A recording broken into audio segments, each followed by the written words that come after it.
ਸਤਿ ਸ਼੍ਰੀ ਅਕਾਲ ਸਰ। ਸਤਿ ਸ਼੍ਰੀ ਅਕਾਲ ਜੀ। ਸਰ 2022 ਦੀਆਂ ਚੋਣਾਂ ਦਾ ਬਿਗਲ ਵੱਜ ਚੁੱਕਿਆ, ਤੁਸੀਂ ਕਿਹੜੇ ਮੁੱਦਿਆਂ ਨੂੰ ਲੈ ਕੇ ਚੋਣਾਂ ਦਾ ਪ੍ਰਚਾਰ ਕਰ ਰਹੇ ਹੋ?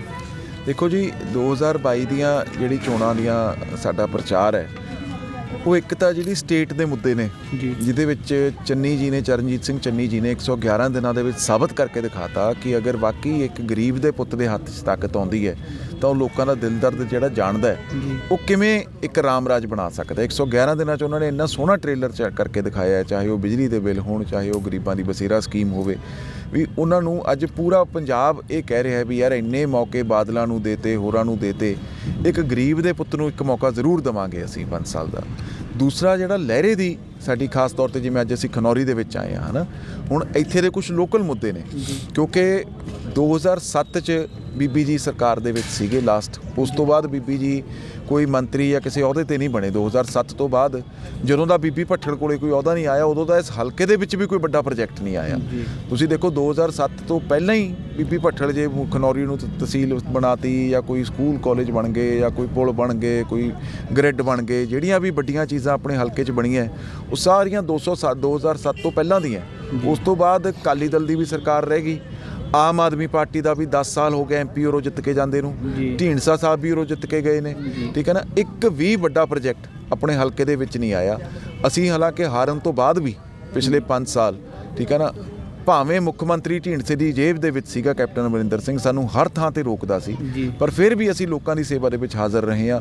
ਕੁਛ ਨਾ ਕੁਛ ਗਲੀਆਂ ਨਾਲੀਆਂ ਸੜਕਾਂ ਚੀਜ਼ਾਂ ਬਣਾਉਂਦੇ ਰਹੇ ਹਾਂ, ਪਰ ਉਸ ਨੂੰ ਅਸੀਂ ਵਿਕਾਸ ਗਿਣਦੇ ਨਹੀਂ, ਕਿਉਂਕਿ ਇਹ ਤਾਂ ਗਲੀਆਂ ਨਾਲੀਆਂ ਸੜਕਾਂ ਤਾਂ ਅਸੀਂ ਸੋਚਦੇ ਹਾਂ ਵੀ ਇਹ ਤਾਂ ਅਸੀਂ ਵੈਸੇ ਹੀ ਕਰਤੀਆਂ, ਐਤਕੀ ਵੀ 200 ਕਰੋੜ ਦੀਆਂ ਬਣਾਤੀਆਂ ਹਾਰਨ ਤੋਂ ਬਾਅਦ ਵੀ। ਅਸੀਂ ਵਿਕਾਸ ਗਿਣਦੇ ਉਹਨਾਂ ਚੀਜ਼ਾਂ ਨੂੰ ਜਿਹੜੀ ਸਾਡੀ ਆਉਣ ਵਾਲੀ ਪੀੜ੍ਹੀਆਂ ਨੂੰ ਫਾਇਦਾ ਦੇਵੇ, ਜਿਹੜੇ ਅਸੀਂ 2007 ਦੇ ਵਿੱਚ ਕਰਿਆ ਸੀ।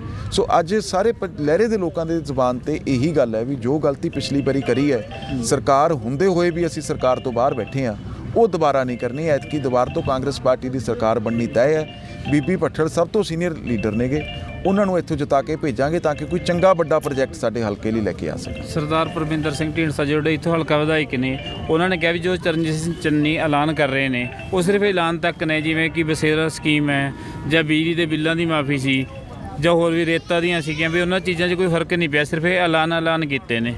ਨਹੀਂ, ਪਹਿਲੀ ਗੱਲ ਤਾਂ ਜੀ ਮੈਂ ਇਹਨਾਂ ਨੂੰ ਇਹ ਕਹਿਣਾ ਚਾਹੂੰਗਾ, ਚਲੋ ਚਰਨਜੀਤ ਸਿੰਘ ਚੰਨੀ ਦਾ ਇਕੱਲਾ ਐਲਾਨ ਕਰ ਰਹੇ ਨੇ, ਤੁਹਾਡੇ ਕੋਲ ਤਾਂ 10 ਸਾਲ ਸਰਕਾਰ ਸੀ, ਉਹਦੇ ਕੋਲ ਤਾਂ ਦਿਨੀ 111 ਸੀਗੇ, ਤੁਸੀਂ ਕਰ ਲੈਂਦੇ, ਤੁਸੀਂ ਐਲਾਨ ਹੀ ਕਰ ਲੈਂਦੇ।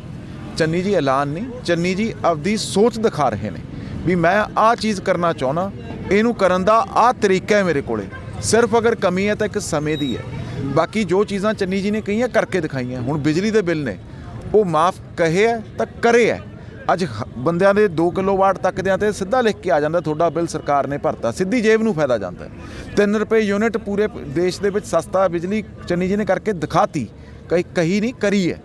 ਤੇਲ ਪੈਟਰੋਲ ਦੇ ਵਿੱਚ, ਡੀਜ਼ਲਾਂ ਦੇ ਵਿੱਚ 10 ਰੁਪਏ ਤੇ 5 ਰੁਪਏ ਜਿਹੜਾ ਲੀਟਰ ਮਗਰ ਰੇਟ ਘਟਾਇਆ, ਉਹ ਘਟਾ ਕੇ ਦਿਖਾਇਆ, ਠੀਕ ਹੈ ਨਾ। ਸੋ ਸਾਰੀਆਂ ਚੀਜ਼ਾਂ ਜੋ ਚੰਨੀ ਜੀ ਨੇ ਕਹੀਆਂ ਨੇ ਉਹ ਜਾਂ ਤਾਂ ਲਾਗੂ ਹੋ ਚੁੱਕੀਆਂ, ਜਾਂ ਚੰਨੀ ਜੀ ਨੇ ਆਪਦੇ ਕਿੰਨੀ ਸਾਰੀ ਕਾਰਵਾਈ ਕਰਕੇ ਗਵਰਨਰ ਕੋਲੇ ਭੇਜੀਆਂ ਵੀ, ਗਵਰਨਰ ਨੇ ਰੋਕੀਆਂ ਵੀ। ਜੋ ਇਹਨਾਂ ਦੀ ਭਾਈਵਾਲ ਪਾਰਟੀ ਬੀਜੇਪੀ ਦਾ ਅਪਾਇੰਟ ਕਰਿਆ ਵਾ ਗਵਰਨਰ ਹੈ, ਉਹਨੇ ਚੰਨੀ ਜੀ ਦੇ ਕੰਮਾਂ ਨੂੰ ਰੋਕਿਆ ਵਾ ਤਾਂ ਕਿ ਇਹਨਾਂ ਨੂੰ ਇਹ ਕਹਿਣ ਦਾ ਮੌਕਾ ਮਿਲੇ। ਚਰਨਜੀਤ ਸਿੰਘ ਚੰਨੀ ਨੇ ਜੋ ਕੁਛ ਕਿਹਾ ਉਹਦੇ ਆਰਡੀਨੈਂਸ ਪਾਸ ਕਰਕੇ ਰਾਤੋਂ ਰਾਤ ਨੂੰ 12 ਵਜੇ ਕੈਬਨਿਟ ਮੀਟਿੰਗਾਂ ਕਦੇ ਹੁੰਦੀਆਂ ਸੁਣੀਆਂ ਸੀ ਜ਼ਿੰਦਗੀ 'ਚ? ਵੀ 12 ਵਜੇ ਕੈਬਨਿਟ ਮੀਟਿੰਗ ਚੱਲ ਰਹੀ ਹੈ, 2 ਵਜੇ ਮੁੱਖ ਮੰਤਰੀ ਘਰ ਦੇ ਬਾਹਰ ਖੜਾ ਆਮ ਲੋਕਾਂ ਨੂੰ ਮਿਲ ਰਿਹਾ। ਇਹ ਚੰਨੀ ਜੀ ਨੇ ਕਰਕੇ ਦਿਖਾਇਆ, ਸੋਚ ਹੈ ਉਹਨਾਂ ਦੀ। ਜੇਕਰ 2022 'ਚ ਦੁਬਾਰਾ ਕਾਂਗਰਸ ਦੀ ਸਰਕਾਰ ਬਣਦੀ ਹੈ, ਆਪਾਂ ਇੱਥੋਂ ਨੁਮਾਇੰਦਗੀ ਜਿੱਤਦੇ ਹਾਂ, ਜਿਹੜੇ ਹਲਕੇ 'ਚ ਵਿਕਾਸ ਕਾਰਜ ਰੁਕੇ ਨੇ, ਜਿਵੇਂ ਸ਼ਹਿਰ 'ਚ ਲਾ ਲਓ ਖਨੌਰੀ ਦੀ ਗੱਲ ਕਰਦੇ ਹਾਂ, ਇੱਥੇ ਹਸਪੀਟਲ ਹੈ ਜਾਂ ਪੜ੍ਹਾਈ ਲਈ ਕਾਲਜ ਜਾਂ ਲੜਕੀਆਂ ਦਾ ਕਾਲਜ, ਇਹੋ ਜਿਹੀ ਕੋਈ ਸੁਵਿਧਾ ਨਹੀਂ ਹੋਰ ਬਣਨਗੀਆਂ। ਦੇਖੋ ਜੀ, ਪਹਿਲੀ ਗੱਲ ਤਾਂ ਜੇਕਰ ਸਰਕਾਰ ਬਣਦੀ ਹੈ, ਨਹੀਂ ਜਦੋਂ ਸਰਕਾਰ ਬਣਦੀ ਹੈ, ਸਰਕਾਰ ਬਣਨੀ ਤਾਂ ਤੈਅ ਹੈ ਜੀ, ਆਪਾਂ ਨੂੰ ਉਸ ਦੇ ਵਿੱਚ ਨੁਮਾਇੰਦਗੀ ਮਿਲਦੀ ਹੈ। ਤਾਂ ਜੋ ਸੁਪਨਾ ਬੀਬੀ ਰਜਿੰਦਰ ਕੌਰ ਭੱਠਲ ਨੇ ਇਸ ਹਲਕੇ ਲਈ ਸੋਚਿਆ ਵਾ, ਖਨੌਰੀ ਦੇ ਵਿੱਚ ਕਾਲਜ ਬਣਾਉਣ ਦਾ ਉਹਨਾਂ ਦਾ 2007 ਵੇਲੇ ਦਾ ਸੁਪਨਾ ਹੈ, ਠੀਕ ਹੈ ਨਾ। ਉਸ ਤੋਂ ਬਾਅਦ ਤਾਕਤ ਹੀ ਨਹੀਂ ਮਿਲੀ। ਐਤਕੀ ਵੀ ਸਾਰਾ ਕੰਮ ਅਸੀਂ ਸਿਰੇ ਚੜ੍ਹਾ ਕੇ ਰੱਖ ਰੱਖਿਆ। ਕਾਲਜ ਦੀ ਜਗ੍ਹਾ ਵੀ ਐਕਵਾਇਰ ਹੋ ਚੁੱਕੀ ਹੈ, ਸਾਨੂੰ ਮਿਊਨਿਸਪੈਲਿਟੀ ਨੇ 10 ਕਿੱਲੇ ਜਗ੍ਹਾ ਵੀ ਦੇ ਦਿੱਤੀ ਹੈ, ਸਾਰਾ ਪ੍ਰੋਸੈਸ ਸਿਰੇ ਚੜ੍ਹਿਆ ਹੋਇਆ। 10 ਤਰੀਕ ਨੂੰ CM ਸਾਹਿਬ ਨੇ ਆ ਕੇ ਉਹਦਾ ਨੀਂਹ ਪੱਥਰ ਰੱਖ ਕੇ ਜਾਣਾ ਸੀਗਾ, ਕਿਉਂਕਿ ਪੁਰਾਣੇ ਮੁੱਖ ਮੰਤਰੀ ਨੇ 4.5 ਸਾਲ ਸਾਡਾ ਉਹ ਕੰਮ ਰੋਕ ਹੀ ਰੱਖਿਆ। ਇਹ ਨਵੇਂ CM ਸਾਹਿਬ ਨੇ ਆ ਕੇ ਉਸ ਨੂੰ ਫਾਸਟ ਟਰੈਕ ਕਰਕੇ ਸਾਡਾ ਕੰਮ ਸਿਰੇ ਚੜ੍ਹਾਇਆ। 10 ਤਰੀਕ ਨੂੰ ਨੀਂਹ ਪੱਥਰ ਰੱਖਣਾ ਸੀ, ਚਲੋ ਚੋਣ ਜਾਬਤਾ ਲੱਗੀ, ਨਹੀਂ ਰੱਖ ਸਕੇ। ਸੋ ਉਹ ਕੰਮ ਜਿਹੜਾ ਤਕਰੀਬਨ ਸਿਰੇ ਚੜ੍ਹਿਆ ਹੋਇਆ, 2022 ਦੀ ਆਪਣੀ ਸਰਕਾਰ ਬਣੂਗੀ, ਸਭ ਤੋਂ ਪਹਿਲਾ ਕੰਮ ਉਹ ਕਰਾਂਗੇ, ਸਭ ਤੋਂ ਪਹਿਲਾਂ ਉਹਦਾ ਨੀਂਹ ਪੱਥਰ ਰੱਖਿਆ ਜਾਊਗਾ। ਹਸਪਤਾਲ ਦੀ ਤੁਸੀਂ ਗੱਲ ਕਰਦੇ ਹੋ, ਹਸਪਤਾਲ ਦੇ ਵਿੱਚ ਅਗੇਨ 4.5 ਸਾਲ 1 ਰੁਪਿਆ ਸਾਨੂੰ ਕੈਪਟਨ ਨੇ CM ਫੰਡ ਚੋਂ ਜਾਂ ਕਿਸੇ ਪਾਸਿਓਂ ਨਹੀਂ ਭੇਜਿਆ ਜਿਹੜਾ ਇਸ ਹਲਕੇ ਦੇ ਵਿੱਚ ਅਸੀਂ ਲਾ ਸਕਦੇ। ਜਿਹੜੀ ਗ੍ਰਾਂਟ ਪੈਸੇ ਕੋਈ ਲਿਆਂਦੇ ਆ, ਸਾਨੂੰ ਪਤਾ ਸੀ ਕਿਵੇਂ ਮੰਗ ਕੇ ਮੰਤਰੀਆਂ ਤੋਂ, ਅਫਸਰਾਂ ਤੋਂ ਲਿਆਂਦੇ ਆ। ਐਤਕੀ ਚੰਨੀ ਜੀ ਨੇ CM ਬਣਨ ਸਾਰ ਸਾਨੂੰ ਪੈਸੇ ਭੇਜੇ। ਸਭ ਤੋਂ ਪਹਿਲਾਂ ਅਸੀਂ ਉਹਦੇ ਵਿੱਚੋਂ 15-20 ਲੱਖ ਰੁਪਇਆ ਹਸਪੀਟਲ ਨੂੰ ਦੇ ਕੇ, ਉਹਦਾ ਆਲਰੇਡੀ ਕੰਮ ਚੱਲਣ ਲੱਗ ਰਿਹਾ ਹਸਪੀਟਲ ਦਾ, ਜਿਸ ਨੂੰ ਸਰਕਾਰ 2022 ਦੀ ਬਣਨ ਤੇ ਵੱਡਾ ਸਬ ਡਿਵੀਜ਼ਨ ਹਸਪੀਟਲ ਬਣਾਇਆ ਜਾਊ। ਸਾਡੀ ਇਹ ਮੈਨੀਫੈਸਟੋ ਜਿਹੜਾ ਅਸੀਂ ਈਵਨ ਲਹਿਰੇ ਦਾ ਕੱਢ ਰਹੇ ਹਾਂ, ਉਹਦੇ ਵਿੱਚ ਇਹੀ ਹੈ ਵੀ ਤਿੰਨੇ ਏਰੀਆਜ਼ ਦੇ ਵਿੱਚ ਇੱਕ ਸਬ ਡਿਵੀਜ਼ਨ ਲੈਵਲ ਦਾ ਹਸਪੀਟਲ ਹੋਣਾ ਚਾਹੀਦਾ। ਸੋ ਇਹ ਅਸੀਂ ਕਰਨਾ ਹੀ ਕਰਨਾ ਹੈ। ਗ੍ਰਿਡ ਦੀ ਇੱਕ ਵੱਡੀ ਮੰਗ ਸੀ। ਮੈਨੂੰ ਥੋੜ੍ਹੀ ਦੇਰ ਪਹਿਲਾਂ ਹੀ ਇੱਕ ਪੱਤਰਕਾਰ ਭਰਾ ਨੇ ਦੱਸਿਆ ਵੀ ਜੀ ਸਾਡੇ 3 ਮਹੀਨੇ ਉਰੇ ਬਿਜਲੀ ਦੇ ਕੱਟ ਰਹਿੰਦੇ ਆ ਫਸਲਾਂ ਵੇਲੇ, ਉਰੇ ਜੇ ਗ੍ਰਿਡ ਬਣ ਜੇ ਸਾਡਾ ਫੈਸਲਾ ਹੋ ਜਾਊਗਾ। ਅੱਜ ਗ੍ਰਿਡ ਦੀਆਂ ਸਾਰੀਆਂ ਮਨਜ਼ੂਰੀਆਂ ਹੋ ਚੁੱਕੀਆਂ ਨੇ, ਜਿਹੜੇ ਵੱਡੇ ਕੰਮ ਸੀ, ਜਿਹੜੇ ਵੱਡੇ ਅਫਸਰਾਂ ਤੋਂ ਮਨਜ਼ੂਰੀਆਂ ਹੋਣੀਆਂ ਸੀ, ਸਾਰੀਆਂ ਹੋ ਚੁੱਕੀਆਂ। ਤੁਹਾਨੂੰ ਕਾਪੀ ਵੀ ਉਸ ਦੀ ਭੇਜ ਦਾਂਗੇ। ਸੋ ਉਹ ਵੀ 2022 ਸਰਕਾਰ ਬਣਨ ਸਾਰ ਗ੍ਰਿਡ ਚਾਲੂ ਕੀਤਾ। ਸੋ ਇਹ 3 ਵੱਡੀਆਂ ਚੀਜ਼ਾਂ। ਇਸ ਤੋਂ ਇਲਾਵਾ ਇੱਕ ਜੋ ਸਾਡਾ ਨਾਸ਼ ਵੱਜਿਆ ਜੀ ਖਨੌਰੀ ਮੰਡੀ ਦਾ, ਸਾਡੇ ਉਰੇ ਇੱਕ ਪੁਲ ਬਣਾਤਾ ਅਕਾਲੀ ਦਲ ਵਾਲਿਆਂ ਨੇ। ਉਹ ਪੁਲ ਨੇ ਵਿਕਾਸ ਨਹੀਂ, ਵਿਨਾਸ਼ ਕਰਿਆ, ਕਿਉਂਕਿ ਉਹਦੇ ਥੱਲੇ ਐਡੀ ਵੱਡੀ ਕੰਧ ਕੱਢਤੀ ਵੀ 3 ਕਿਲੋਮੀਟਰ ਤੱਕ ਤਾਂ ਕੋਈ ਮੋੜ ਹੀ ਨਹੀਂ ਹੈਗਾ। ਜਿਹੜੀ ਮਾਰਕੀਟ ਹੈ ਉਹ ਸਾਰੀ ਮਾਰਤਾ, ਬਾਜ਼ਾਰ ਖਤਮ ਕਰਤਾ ਵਿਚਾਰਿਆਂ ਦਾ ਕਾਰੋਬਾਰ। ਤਾਂ ਇਹਨੂੰ ਸਭ ਤੋਂ ਪਹਿਲਾਂ ਜਿਹੜਾ ਇਹ ਨਾਸੂਰ ਸਾਡੇ ਗੜਿਆ ਹੋਇਆ, ਸਰਕਾਰ ਬਣਨ ਸਾਰ ਸਭ ਤੋਂ ਪਹਿਲਾਂ ਇਹਨੂੰ ਪੁਲ ਨੂੰ ਅਸੀਂ ਕੰਧ ਭੰਨ ਕੇ ਇਹਦੇ ਪਿਲਰਾਂ ਤੇ ਕਰਾਂਗੇ ਤਾਂ ਕਿ ਸਾਡਾ ਬਾਜ਼ਾਰ ਦੁਆਰ ਤੋਂ ਜਿੰਦਾ ਹੋ ਸਕੇ, ਉਹਨੂੰ ਸਾਹ ਆਉਣਾ ਸ਼ੁਰੂ ਹੋਵੇ।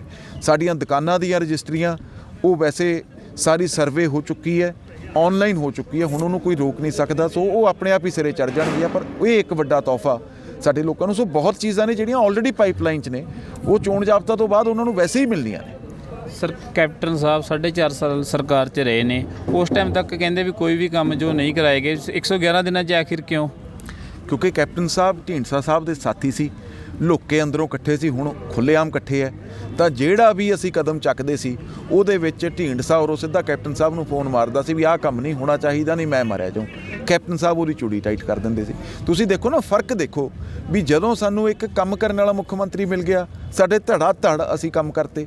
ਜਿੰਨੀ ਦੇਰ ਤੱਕ ਸਾਡਾ ਉਹ ਮੁੱਖ ਮੰਤਰੀ ਸੀਗਾ, ਇਹੀ ਨੁਕਸਾਨ ਪੂਰੇ ਹਲਕੇ ਦਾ ਨਹੀਂ ਜੀ, ਪੂਰੇ ਪੰਜਾਬ ਦਾ ਹੋਇਆ। ਅੱਜ ਪੂਰੇ ਪੰਜਾਬ ਦੇ ਲੋਕਾਂ ਨੇ ਇਸ ਚੀਜ਼ ਦਾ ਦੁੱਖ ਮਨਾਇਆ ਸੀ ਜਦੋਂ ਬੀਬੀ ਭੱਠਲ ਹਾਰੇ ਸੀ ਵੀ ਯਾਰ ਪੰਜਾਬ ਦਾ ਨੁਕਸਾਨ ਹੋ ਗਿਆ। ਨਹੀਂ ਤਾਂ ਜੇ ਬੀਬੀ ਭੱਠਲ ਸਰਕਾਰ ਦੇ ਵਿੱਚ ਬੈਠੇ ਹੁੰਦੇ ਤਾਂ ਉਹਨਾਂ ਨੇ ਆਪ ਹੀ ਕੰਮ ਕਰੀ ਜਾਣੇ ਸੀ। ਕੈਪਟਨ ਸਾਹਿਬ ਦੀ ਜਿਹੜੀ ਢਿੱਲ ਸੀ ਉਸ ਨੂੰ ਬੀਬੀ ਜੀ ਨੇ ਕਵਰ ਕਰਦੇ ਰਹਿਣਾ ਸੀ, ਤੇ ਉਹਨਾਂ ਦੇ ਡਰ ਦਾ ਮਾਰਾ ਕੈਪਟਨ ਨੇ ਵੀ ਕੰਮ ਕਰਨੇ ਸੀ, ਧੱਕੇ ਨਾਲ ਕਰਵਾ ਲੈਣੇ ਸੀ। ਬੀਬੀ ਜੀ ਸਰਕਾਰ ਦੇ ਵਿੱਚ ਨਹੀਂ ਸੀ, ਇਸ ਗੱਲ ਕਰਕੇ ਕੈਪਟਨ ਬਹੁਤ ਅਵੇਸਲਾ ਹੋ ਕੇ ਬਹਿ ਗਿਆ, ਉਸਨੇ ਕੋਈ ਕੰਮ ਹੀ ਨਹੀਂ ਕਰਿਆ। ਸੋ ਇਹਦੇ ਨਾਲ ਇਕੱਲੇ ਹਲਕੇ ਦਾ ਨਹੀਂ, ਪੂਰੇ ਪੰਜਾਬ ਦਾ ਨੁਕਸਾਨ ਹੋਇਆ। ਪੂਰੇ ਪੰਜਾਬ ਨੇ ਇਸ ਚੀਜ਼ ਦਾ ਦੁੱਖ ਮਨਾਇਆ ਸੀ ਕਿ ਬੀਬੀ ਭੱਠਲ ਵਰਗੇ ਲੀਡਰ ਕੈਬਨਿਟ ਦੇ ਵਿੱਚ ਹੋਣੇ ਜ਼ਰੂਰੀ ਸੀ। ਹੁਣ ਚੋਣਾਂ ਦੇ ਸਮੇਂ ਹਲਕਾ ਵਾਸੀਆਂ ਨੂੰ ਕੀ ਅਪੀਲ ਕਰੋਗੇ? ਦੇਖੋ ਜੀ, ਹਲਕਾ ਵਾਸੀਆਂ ਨੂੰ ਮੈਂ ਇਹੀ ਅਪੀਲ ਕਰੂੰਗਾ ਕਿ ਅਸੀਂ ਮਿਹਨਤਕਸ਼ ਲੋਕ ਹਾਂ, ਇੱਕ ਥਾਂ ਤੇ ਖੜਨ ਵਾਲੇ ਸਟੈਂਡ ਵਾਲੇ ਲੋਕ ਹਾਂ। ਅੱਜ ਤੱਕ ਅਸੀਂ ਹਲਕਾ ਨਹੀਂ ਬਦਲਿਆ, ਪਾਰਟੀ ਨਹੀਂ ਬਦਲੀ, ਜਿੱਥੇ ਖੜੇ ਹਾਂ ਉੱਥੇ ਹੀ ਖੜੇ ਹਾਂ। ਤੇ ਜਿਹੜੇ ਇਸ ਇਲਾਕੇ ਦੇ ਵਿੱਚ ਕੋਈ 4 ਕੰਮ ਬਣੇ ਹੈ ਵੱਡੇ, ਤਾਂ ਉਹ ਬੀਬੀ ਭੱਠਲ ਨੇ ਹੀ ਕਰਾਏ ਨੇ।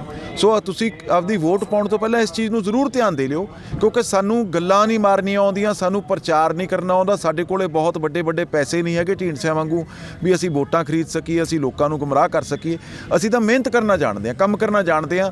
ਉਹ ਸਾਡੇ ਕੰਮਾਂ ਨੂੰ ਦੇਖਦੇ ਹੋਏ ਸਿਰਫ ਇੱਕੋ ਸਵਾਲ ਕਰਿਓ ਵੋਟ ਪਾਉਣ ਤੋਂ ਪਹਿਲਾਂ ਵੀ 10 ਸਾਲ ਆਮ ਆਦਮੀ ਪਾਰਟੀ ਦਾ MP ਇੱਥੋਂ ਚੁਣ ਕੇ ਗਿਆ, ਉਹਨਾਂ ਨੇ ਜੇ ਇੱਕ ਵੀ ਕੰਮ ਕੋਈ ਵੱਡਾ ਕਰਿਆ ਹੋਵੇ ਇਲਾਕੇ ਦਾ ਤਾਂ ਫਿਰ ਤਾਂ ਉਹ ਹੱਕਦਾਰ ਨੇ। 10 ਸਾਲ ਇੱਥੇ ਅਕਾਲੀ ਦਲ ਦੀ ਸਰਕਾਰ ਰਹੀ ਹੈ, ਸ਼੍ਰੋਮਣੀ ਅਕਾਲੀ ਦਲ ਵਾਲੇ ਵੀਰ ਦਿਖਾ ਰਹੇ ਨੇ, ਉਹਨਾਂ ਨੇ ਕੋਈ ਇੱਕ ਵੀ ਵੱਡਾ ਕੰਮ ਕਰਿਆ ਹੋਵੇ। ਢੀਂਡਸਾ ਸਾਹਿਬ 10 ਸਾਲ ਵਿੱਤ ਮੰਤਰੀ ਰਹੇ ਨੇ, ਇਹਨਾਂ ਦੇ ਪਿਤਾ ਜੀ ਲਗਾਤਾਰ 3 ਵਾਰ ਰਾਜ ਸਭਾ ਦੇ MP ਇੱਥੋਂ ਬਣ ਰਹੇ ਨੇ, ਇਸ ਵਕਤ ਵੀ ਆਪਣੇ ਰਾਜ ਸਭਾ ਦੇ MP ਹੈ। ਇਹ ਵੀ ਅਗਰ ਇੱਕ ਪ੍ਰੋਜੈਕਟ ਦਿਖਾ ਦੇਣ, ਤਿੰਨੇ ਰਲ ਕੇ ਵੀ ਇੱਕ ਪ੍ਰੋਜੈਕਟ ਦਿਖਾ ਦੇਣ, ਕੋਈ ਵੱਡਾ ਆਪਣੇ ਹਲਕੇ 'ਚ ਕੋਈ ਇਹਨਾਂ ਨੇ ਕਾਲਜ ਸਕੂਲ ਕੋਈ ਹੋਰ ਕਰਿਆ ਹੋਵੇ, ਹਰ ਪ੍ਰੋਜੈਕਟ ਦੇ ਵਿੱਚ ਬੀਬੀ ਭੱਠਲ ਦਾ ਨਾਮ, ਸ਼ੁਰੂਆਤ ਬੀਬੀ ਭੱਠਲ ਦੀ ਕਰੀ ਵੀ ਹੋਊਗੀ।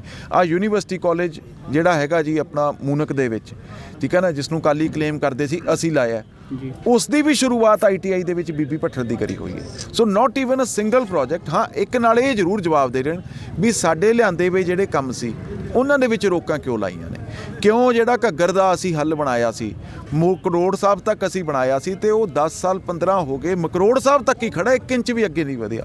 ਕਿਉਂ ਦੇਲਾ ਸਿਹਾ ਦੀ ਯੂਨੀਵਰਸਿਟੀ ਜਿਹੜੀ ਅਸੀਂ 2 ਕਮਰਿਆਂ ਦੇ ਵਿੱਚ ਉਦੋਂ ਬਣਾ ਕੇ ਸ਼ੁਰੂਆਤ ਕਰੀ ਸੀ ਟੈਂਪਰੇਰੀ ਆਰਜੀ ਤੌਰ ਤੇ, ਉਹ ਹਲੇ ਵੀ ਉਹ ਆਰਜੀ ਬਿਲਡਿੰਗ 'ਚ ਹੀ ਖੜੀ ਹੈ। 10 ਸਾਲ ਇਹਨਾਂ ਦੀ ਸਰਕਾਰ ਰਹਿ ਲਈ, ਵਿੱਤ ਮੰਤਰੀ ਰਹਿ ਲਏ, ਕਿਉਂ ਉਹਦੇ ਵਿੱਚ ਇੱਕ ਨਵੀਂ ਕੁਰਸੀ ਨਹੀਂ ਲਾਈ ਗਈ? ਕਿਉਂ ਜਿਹੜਾ ਇੰਜੀਨੀਅਰਿੰਗ ਕਾਲਜ ਆਪਣੇ ਹਲਕੇ ਦੀ ਸ਼ਾਨ ਸੀ ਉਹ 3000 ਬੱਚਾ ਉਸ ਕਾਲਜ ਦੇ ਵਿੱਚ ਪੜ੍ਹਦਾ, ਅਸੀਂ ਇਹਨਾਂ ਨੂੰ ਦੇ ਕੇ ਗਏ ਸੀ। ਸਾਨੂੰ ਜਦੋਂ 10 ਸਾਲ ਬਾਅਦ ਵਾਪਸ ਕਰਿਆ, ਇਹਨਾਂ ਨੇ 30 ਬੱਚੇ ਪੜ੍ਹਦੇ ਸੀ ਉਸ ਕਾਲਜ ਦੇ ਵਿੱਚ ਤੇ 20 ਕਰੋੜ ਦਾ ਉਸ 'ਤੇ ਕਰਜ਼ਾ ਸੀ। ਉਹ ਕਾਲਜ ਖਤਮ ਹੋ ਗਿਆ ਵਿਚਾਰਾ। ਇਹ ਸਾਡੀਆਂ ਸਵਾਲਾਂ ਦੇ ਜਵਾਬ ਦੇਣ ਵੀ ਸਬ ਡਿਵੀਜ਼ਨ ਲੈਵਲ ਦਾ ਹਸਪੀਟਲ ਇਹਨਾਂ ਨੂੰ ਅਸੀਂ ਦੇ ਕੇ ਗਏ ਹਾਂ ਬਣਾ ਕੇ ਲਹਿਰੇ, ਇਹਨਾਂ ਨੇ ਉਹਨੂੰ PHC ਕਿਉਂ ਬਣਾਤਾ, ਸਾਡੇ ਕਰੇ ਵੇ ਕੰਮ ਨੂੰ ਕਿਉਂ ਮਾਰਤਾ, ਉਸ ਚੀਜ਼ ਦਾ ਵੀ ਜਵਾਬ ਨਾਲ ਦੇ ਰਹੇ। ਧੰਨਵਾਦ ਜੀ ਤੁਹਾਡਾ ਗਲੋਬਲ ਨਿਊਜ਼ ਲਈ। ਥੈਂਕ ਯੂ ਜੀ। ਤੁਸੀਂ ਦੇਖ ਰਹੇ ਹੋ ਗਲੋਬਲ ਨਿਊਜ਼। ਮੈਂ ਸਤਨਾਮ ਸਿੰਘ ਕੰਬੋਜ ਕਲਵੰਤ ਕਾ